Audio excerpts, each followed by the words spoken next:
गणेशाय नमः। इस वीडियो में आज जानेंगे विजया एकादशी व्रत कथा। श्री राम की विजय यात्रा। फाल्गुन मास के कृष्ण पक्ष में आने वाली एकादशी को विजया एकादशी कहा जाता है। इस एकादशी की महिमा स्वयं भगवान श्री कृष्ण ने युधिष्ठिर को सुनाई थी। जब धर्मराज युधिष्ठिर ने पूछा कि इस एकादशी का क्या महत्व है, तब श्री कृष्ण ने उन्हें एक अद्भुत कथा सुनाई, जिसे ब्रह्मा जी ने नारद मुनि को बताया था। प्राचीन काल की बात है, जब भगवान श्री राम अपनी पत्नी सीता और भाई लक्ष्मण के साथ वनवास में थे। वन में रहते हुए दुष्ट रावण ने माता सीता का हरण कर लिया। इस घटना से श्री राम अत्यंत व्याकुल हो उठे और उन्होंने सीता माता की खोज में वन भटकना शुरू किया। इसी दौरान उनकी भेंट जटायु से हुई, जो रावण से युद्ध करते हुए घायल अवस्था में पड़े थे।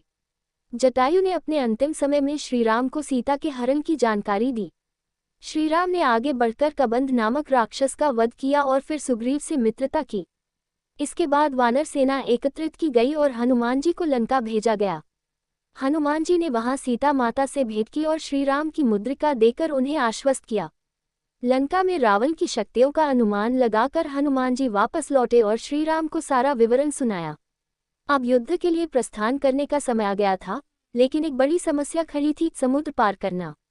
श्री राम ने समुद्र की विशाल लहरों को देखते हुए चिंता व्यक्त की कि इतनी बड़ी जल राशि को किस पुण्य के प्रभाव से पार किया जा सकता है। इस पर लक्ष्मण ने सुझाव दिया कि पास के आश्रम में रहने वाले महर्षि बगदलभ्य से उपाय पूछना चाहिए। श्री राम तुरंत मुनि के आश्रम पहुंचे और उनसे विनम्रतापूर्वक समाधान की प्रार्थना की। महर्षि बगदलभ्य ने कहा, रघुनंदन, यदि आप फाल्गुन कृष्ण पक्ष की विजया एकादशी का व्रत करें तो निश्चय ही आपकी विजय होगी। यह व्रत अत्यंत पुण्यकारी है और इसके प्रभाव से आप अपनी वानर सेना के साथ समुद्र पार कर लेंगे तथा रावण पर जीत प्राप्त करेंगे। मुनि ने व्रत की विधि विस्तार से बताई। उन्होंने कहा कि दशमी तिथि को एक कलश स्थापित किया जाए, जिसमें जल और पल्लव डालें। इसके ऊपर भगवान नारायण की प्रतिमा स्थापित कर विधिपूर्वक पूजन करें। एकादशी के दिन स्नान कर धूप दीप नैवेद्य आदि से भगवान का पूजन करें और रात्रि जागरण करें। द्वादशी को सूर्योदय के बाद कलश सहित अन्य वस्त्र और दक्षिणा ब्राह्मण को दान कर व्रत पूर्ण करें। श्री राम ने मुनि के निर्देशानुसार विजया एकादशी व्रत का पालन किया।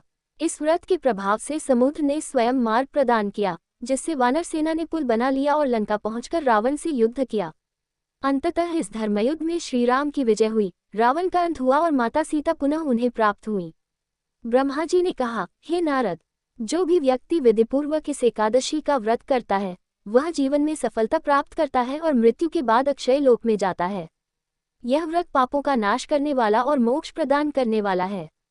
इस प्रकार विजया एकादशी न केवल भगवान श्री राम की विजय का कारण बनी, बल्कि आज भी इस व्रत को करने वाले भक्तों को हर प्रकार की बाधाओं पर विजय प्राप्त होती है। इति श्री विजया एकादशी व्रत कथा समाप्त। सभी भक्तगण बोलिए, हरे राम राम राम हरे हरे। जय हरे कृष्ण कृष्ण कृष्ण हरे हरे। ओम नमो भगवते वासुदेवाय। ओम नमो भगवते वासुदेवाय। ओम नमो भगवते वासुदेवाय। ओम नमो भगवते वासुदेवाय। ओम नमो भगवते वासुदेवाय। अगर आपको ये कथा प्रसंग अच्छी लगी हो तो ऐसी ही और धार्मिक कथा प्रसंग को सुनने के लिए आप हमारे YouTube चैनल को सब्सक्राइब, लाइक और ज़्यादा से ज़्यादा लोगों के साथ शेयर करें।